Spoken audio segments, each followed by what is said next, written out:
Read by Pete Milan. One Man's Poison by Robert Sheckley.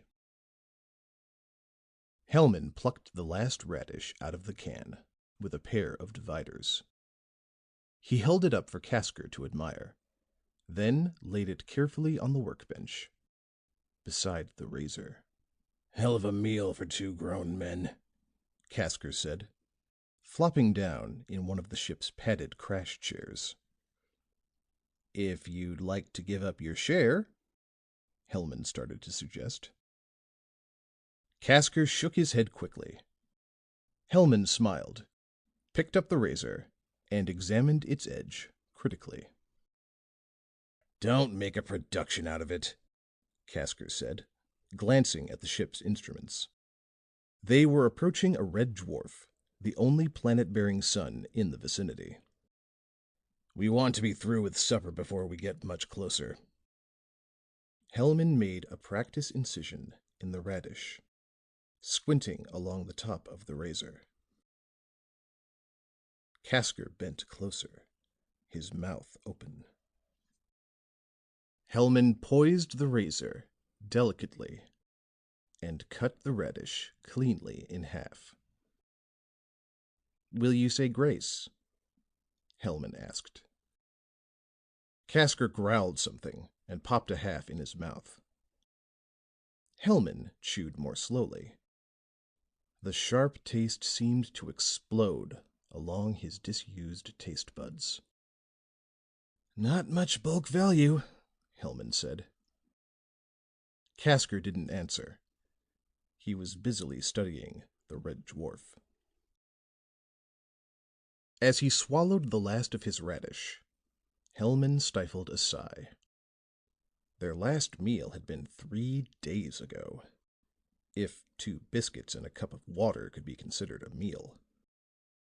This radish, now resting in the vast emptiness of their stomachs, was the last gram of food on board ship. "2 planets," Casker said. "One's burned to a crisp." "Then we'll land on the other." Casker nodded and punched a deceleration spiral into the ship's tape. Hellman found himself wondering for the 100th time where the fault had been. Could he have made out the food requisitions wrong when they took on supplies at Kalau Station? After all, he had been devoting most of his attention to the mining equipment. Or had the ground crew just forgotten to load those last precious cases? He drew his belt into the 4th new notch he had punched. Speculation was useless. Whatever the reason, they were in a jam. Ironically enough, they had more than enough fuel to take them back to Kalau. But they would be a pair of singularly emaciated corpses by the time the ship reached there. "We're coming in now," Casker said. And to make matters worse, this unexplored region of space had few suns and fewer planets. Perhaps there was a slight possibility of replenishing their water supply, but the odds were enormous against finding anything they could eat. "Look at that place," Casker growled. Hellman shook himself out of his reverie. The planet was like a round, gray-brown porcupine. The spines of 1,000,000 needle-sharp mountains glittered in the red dwarf's feeble light. And as they spiraled lower, circling the planet, the pointed mountains seemed to stretch out to meet them. "It can't be all mountains," Hellman said. "It's not." Sure enough, there were oceans and lakes, out of which thrust jagged island mountains. But no sign of level land, no hint of civilization, or even animal life. "At least it's got an oxygen atmosphere," Casker said. Their deceleration spiral swept them around the planet, cutting lower into the atmosphere, breaking against it. And still there was nothing but mountains and lakes and oceans and more mountains. On the 8th run, Hellman caught sight of a solitary building on a mountaintop. Casker braked recklessly, and the hull glowed red hot. On the 11th run, they made a landing approach. "Stupid place to build," Casker muttered. The building was donut-shaped and fitted nicely over the top of the mountain. There was a wide, level lip around it, which Casker scorched as he landed the ship. From the air, the building had merely seemed big. On the ground, it was enormous. Hellman and Casker walked up to it slowly. Hellman had his burner ready, but there was no sign of life. "This planet must be abandoned," Hellman said, almost in a whisper. "Anyone in his right mind would abandon this place," Casker said. "There are enough good planets around without anyone trying to live on a needlepoint." They reached the door. Hellman tried to open it and found it locked. He looked back at the spectacular display of mountains. "You know," he said, "when this planet was still in a molten state, it must have been affected by several gigantic moons that are now broken up. The strains, external and internal, wrenched it into its present spined appearance and—" "Come off it," Casker said, ungraciously. "You were a librarian before you decided to get rich on uranium." Hellman shrugged his shoulders and burned a hole in the door lock. They waited. The only sound on the mountaintop was the growling of their stomachs. They entered. The tremendous wedge-shaped room was evidently a warehouse of sorts. Goods were piled to the ceiling, scattered over the floor, stacked haphazardly against the walls. There were boxes and containers of all sizes and shapes, some big enough to hold an elephant, others the size of thimbles. Near the door was a dusty pile of books. Immediately, Hellman bent down to examine them. "Must be food somewhere in here," Casker said, his face lighting up for the first time in a week. He started to open the nearest box. "This is interesting," Hellman said, discarding all the books except one. "Let's eat first," Casker said, ripping the top off the box. Inside was a brownish dust. Casker looked at it, sniffed, and made a face. "Very interesting indeed," Hellman said, leafing through the book. Casker opened a small can, which contained a glittering green slime. He closed it and opened another. It contained a dull orange slime. Hellman said, still reading. "Hellman, will you kindly drop that book and help me find some food?" "Food?" Hellman repeated, looking up. "What makes you think there's anything to eat here? For all you know, this could be a paint factory." "It's a warehouse!" Casker shouted. He opened a kidney-shaped can and lifted out a soft purple stick. It hardened quickly and crumpled to dust as he tried to smell it. He scooped up a handful of the dust and brought it to his mouth. "That might be extract of strychnine," Hellman said, casually. Casker abruptly dropped the dust and wiped his hands. "After all," Hellman pointed out, "granted that this is a warehouse, a cache, if you wish, we don't know what the late inhabitants considered good fare. Paris green salad, perhaps, with sulfuric acid as dressing." "All right," Casker said. "But we gotta eat. What are you going to do about all this?" He gestured at the hundreds of boxes, cans, and bottles. "The thing to do," Hellman said briskly, "is to make a qualitative analysis on 4 or 5 samples. We could start out with a simple titration, sublimate the chief ingredient, see if it forms a precipitate, work out its molecular makeup from—" "Hellman, you don't know what you're talking about. You're a librarian, remember? And I'm a correspondence school pilot. We don't know anything about titrations and sublimations." "I know," Hellman said. "But we should. It's the right way to go about it." "Sure.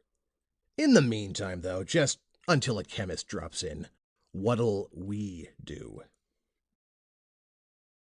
"This might help us," Hellman said, holding up the book. "Do you know what it is?" "No," Casker said, keeping a tight grip on his patience. "It's a pocket dictionary and guide to the Helg language." "Helg?" "The planet we're on. The symbols match up with those on the boxes."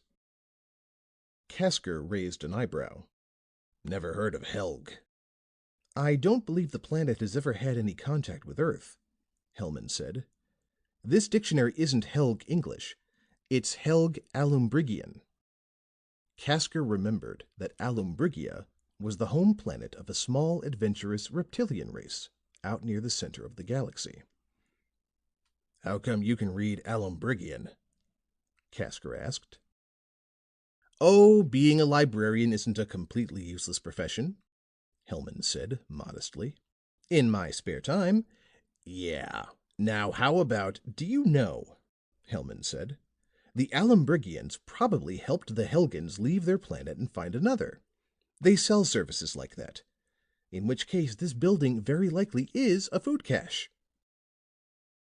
"Suppose you start translating," Casker suggested wearily, "and maybe find us something to eat."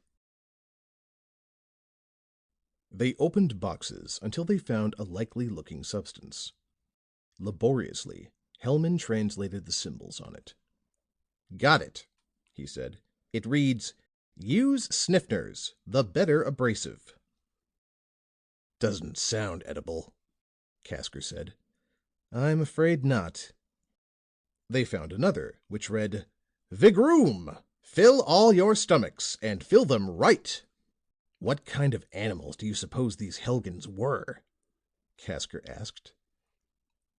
Hellman shrugged his shoulders. The next label took almost 15 minutes to translate. It read, "Argosel makes your Thudra all tizzy. Contains 30 ARPs of Ramstat pulls for shell lubrication." "There must be something here we can eat," Casker said with a note of desperation. "I hope so," Hellman replied. At the end of 2 hours, they were no closer. They had translated dozens of titles and sniffed so many substances that their olfactory senses had given up in disgust. "Let's talk this over," Hellman said, sitting on a box marked "Vormitash, good as it sounds." "Sure," Casker said, sprawling out on the floor. "Talk." "If we could deduce what kind of creatures inhabited this planet, we'd know what kind of food they ate, and whether it's likely to be edible for us." "All we do know is that they wrote a lot of lousy advertising copy." Hellman ignored that. "What kind of intelligent beings would evolve on a planet that is all mountains?" "Stupid ones," Casker said. That was no help, but Hellman found that he couldn't draw any inferences from the mountains. It didn't tell him if the late Helgans ate silicates or proteins or iodine-based foods or anything. "Now look," Hellman said. "We'll have to work this out by pure logic. Are you listening to me?" "Sure," Casker said. "Okay. There's an old proverb that covers our situation perfectly. One man's meat is another man's poison." "Yeah," Casker said. He was positive his stomach had shrunk to approximately the size of a marble. "We can assume, first, that their meat is our meat." Casker wrenched himself away from a vision of 5 juicy roast beefs dancing tantalizingly before him. "What if their meat is our poison? What then?" "Then," Hellman said, "we will assume that their poison is our meat." "And what happens if their meat and their poison are our poison?" "We starve." "All right," Casker said, standing up. "Which assumption do we start with?" "Well, there's no sense in asking for trouble. This is an oxygen planet, if that means anything. Let's assume that we can eat some basic food of theirs. If we can't, we'll start on their poisons." "If we live that long," Casker said. Hellman began to translate labels. They discarded such brands as Androgenite's Delight and Verbel for longer, curlier, more sensitive antennae, until they found a small gray box about 6 inches by 3 by 3. It was called Valcorin's Universal Taste Treat for all digestive capacities. "This looks as good as any," Hellman said. He opened the box. Casker leaned over and sniffed. "No odor."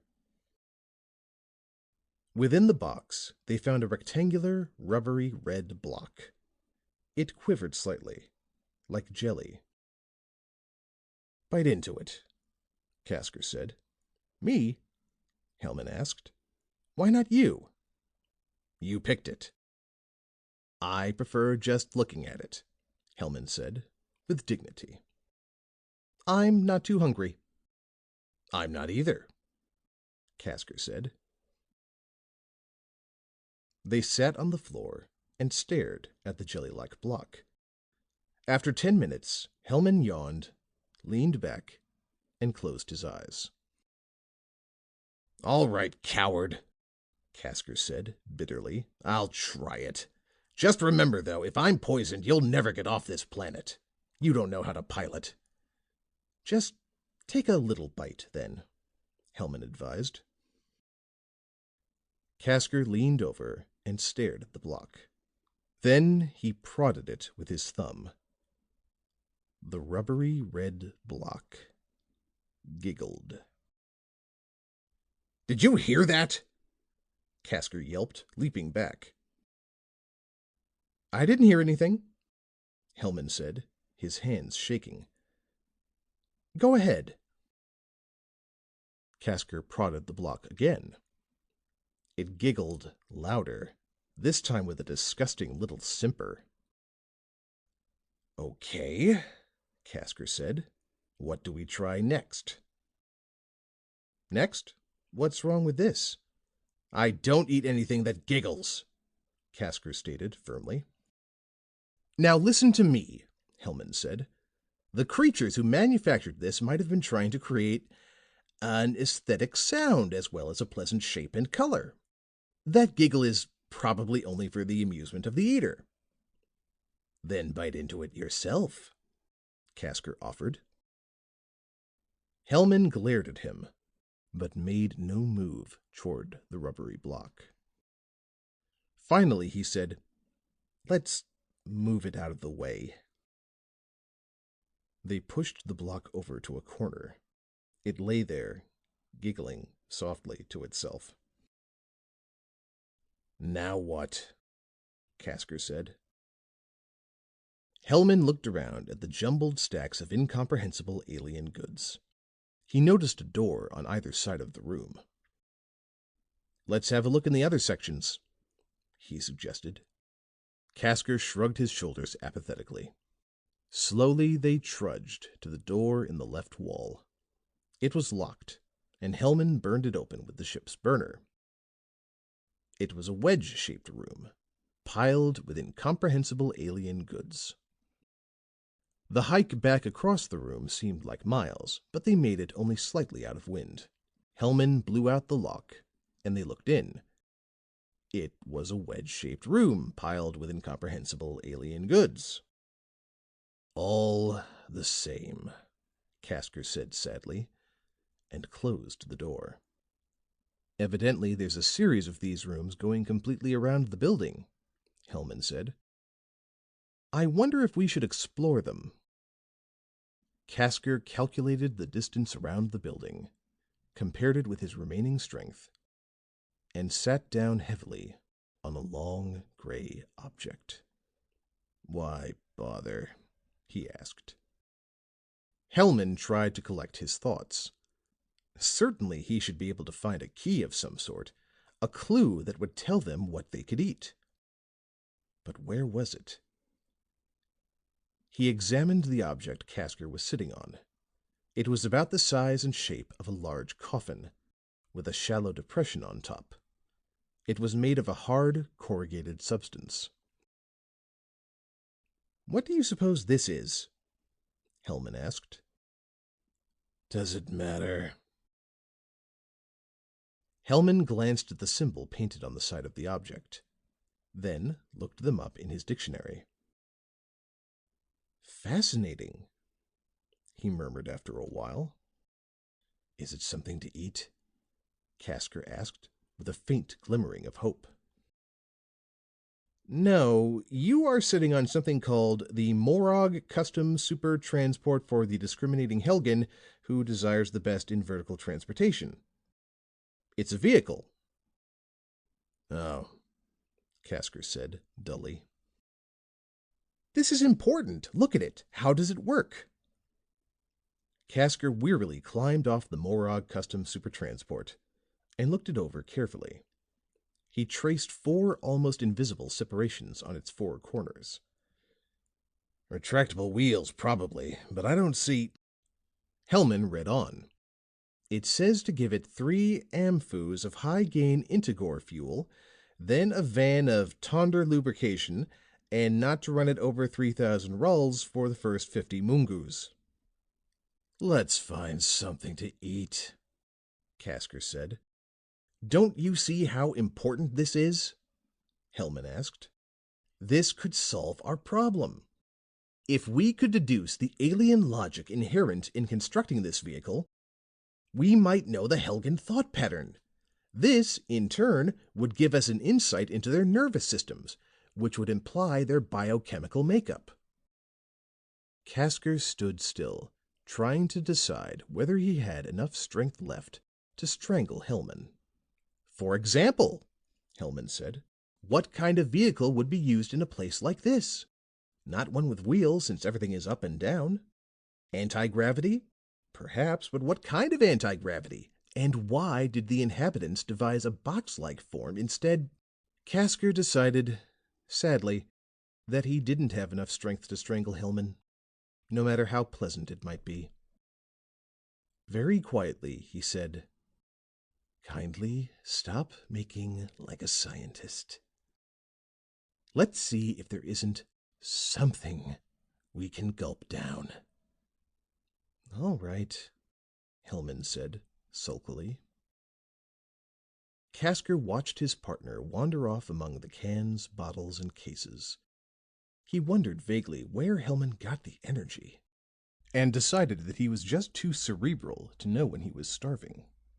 "Here's something," Hellman called out, standing in front of a large yellow vat. "What does it say?" Casker asked. "Little bit hard to translate, but rendered freely it reads, 'Morishill's Voozy with lacto-ecto added for a new taste sensation. Everyone drinks Voozy. Good before and after meals, no unpleasant after effects. Good for children, the drink of the universe.'" "That sounds good," Casker admitted, thinking that Hellman might not be so stupid after all. This should tell us once and for all if their meat is our meat, Hellman said. This Voozy seems to be the closest thing to a universal drink I've found yet. Maybe, Casker said hopefully. Maybe it's just plain water. We'll see. Hellman pried open the lid with the edge of the burner. Within the vat was a crystal clear liquid. No odor, Casker said, bending over the vat. The crystal liquid lifted to meet him. Casker retreated so rapidly that he fell over a box. Hellman helped him to his feet, and they approached the vat again. As they came near, the liquid lifted itself 3 feet into the air and moved toward them. "What have you done now?" Casker asked, moving back carefully. The liquid flowed slowly over the side of the vat. It began to flow toward him. "Hellman!" Casker shrieked. Hellman was standing to one side, perspiration pouring down his face, reading his dictionary with a preoccupied frown.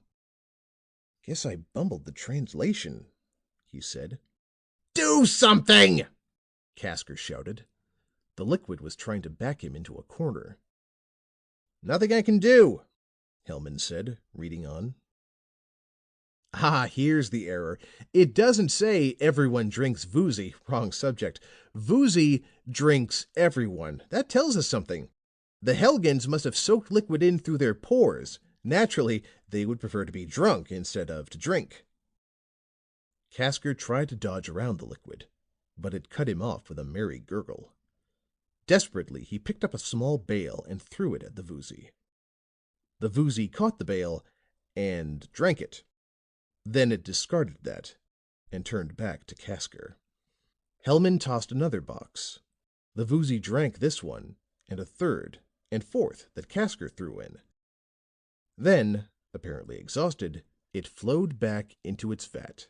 Casker clapped down the lid and sat on it, trembling violently.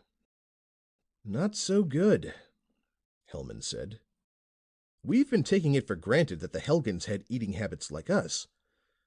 But of course it doesn't necessarily—" "No, it doesn't. No, sir, it certainly doesn't. I guess we can see that it doesn't. Anyone can see that it doesn't. Stop that!" Hellman ordered sternly. "We've no time for hysteria." "Sorry." Casker slowly moved away from the Voozy vat. "I guess we'll have to assume that their meat is our poison," Hellman said thoughtfully. "So now, we'll see if their poison is our meat." Casker didn't say anything. He was wondering what would have happened if the Voozy had drunk him. In the corner, the rubbery block was still giggling to itself. "Now here's a likely-looking poison," Hellman said, half an hour later.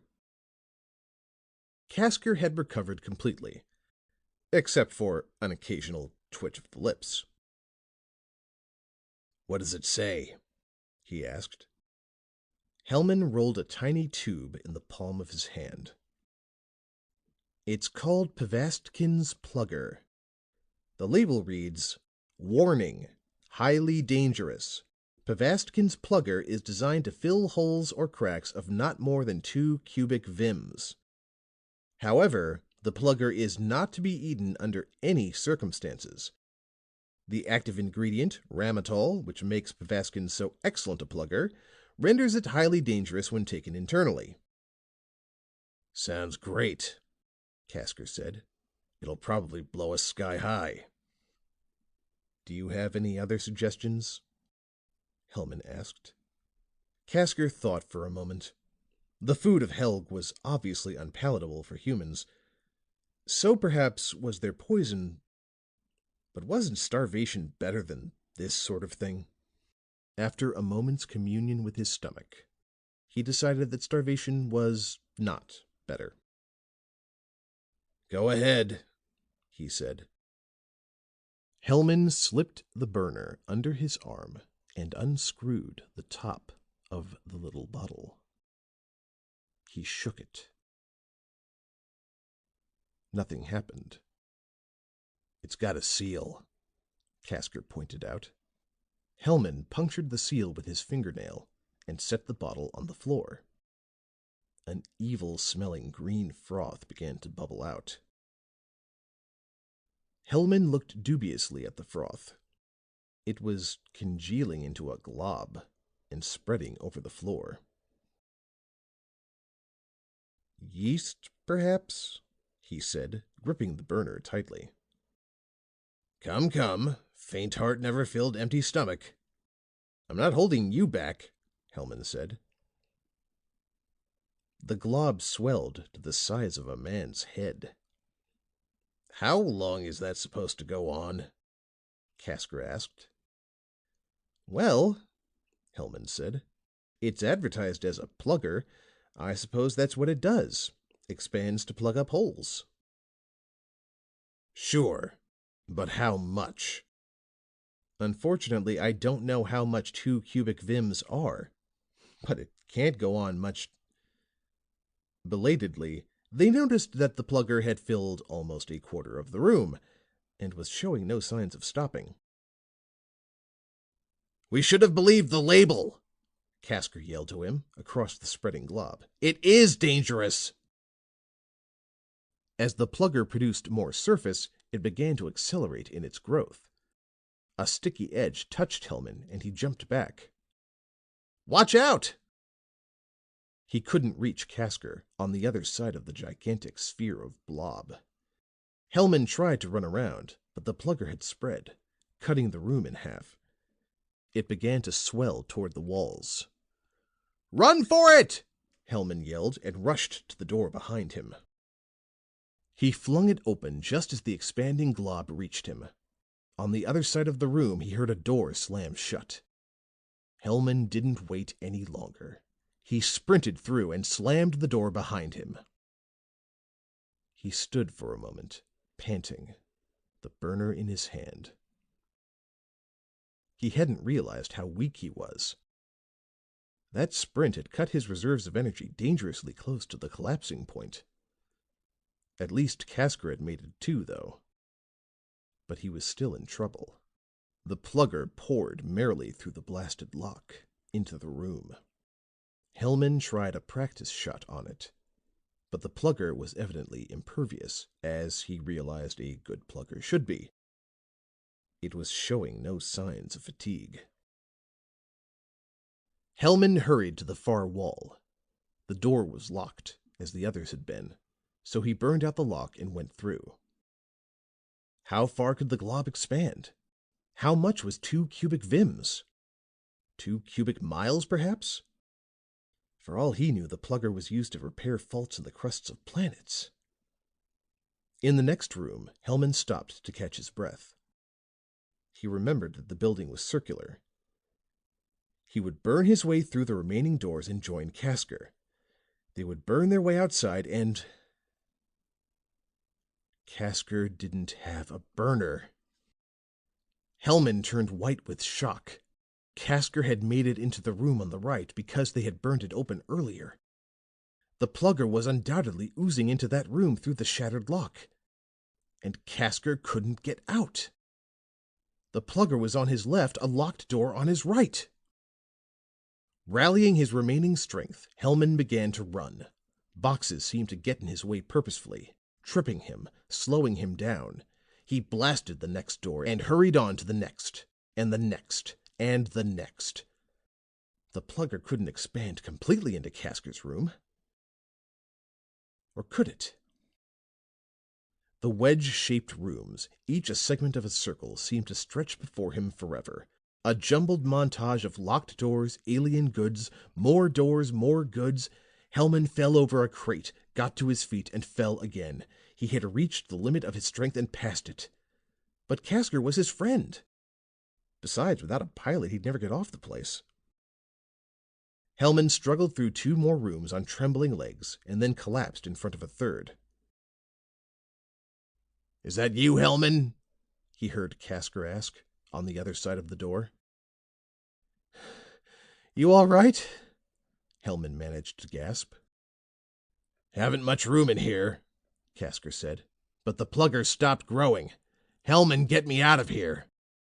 Hellman lay on the floor, panting. Moment, he said. Moment hell, Casker shouted. Get me out. I found water. What? How? Get me out of here. Hellman tried to stand up, but his legs weren't cooperating. What happened? He asked. When I saw that glob filling the room, I figured I'd try to start up the super custom transport. Thought maybe it could knock down the door and get me out. So I pumped it full of high-gain Integor fuel. Yes, Hellman said, still trying to get his legs under control. That super custom transport is an animal, Hellman. And the Integor fuel is water. Now get me out! Hellman lay back with a contented sigh. If he had had a little more time, he would have worked out the whole thing himself by pure logic. But it was all very apparent now. The most efficient machine to go over those vertical, razor-sharp mountains would be an animal, probably with retractable suckers. It was kept in hibernation between trips. And if it drank water, the other products designed for it would be palatable too. Of course, they still didn't know much about the latent inhabitants, but undoubtedly— Burn down that door! Casker shrieked, his voice breaking. Hellman was pondering the irony of it all. If one man's meat and his poison are your poison, then try eating something else. So simple, really. But there was one thing that still bothered him. How did you know it was an Earth-type animal? He asked. It's breath, stupid! It inhales and exhales and smells as if it's eaten onions. There was a sound of cans falling and bottles shattering. Now hurry! What's wrong? Finally getting to his feet and poising the burner. The custom super transport. It's got me cornered behind a pile of cases. Hellman, it seems to think that I'm its meat. Broiled with the burner. Well done for Hellman. Medium rare for Casker. It was their meat, with enough left over for the trip back to Kalau. End of One Man's Poison by Robert Sheckley.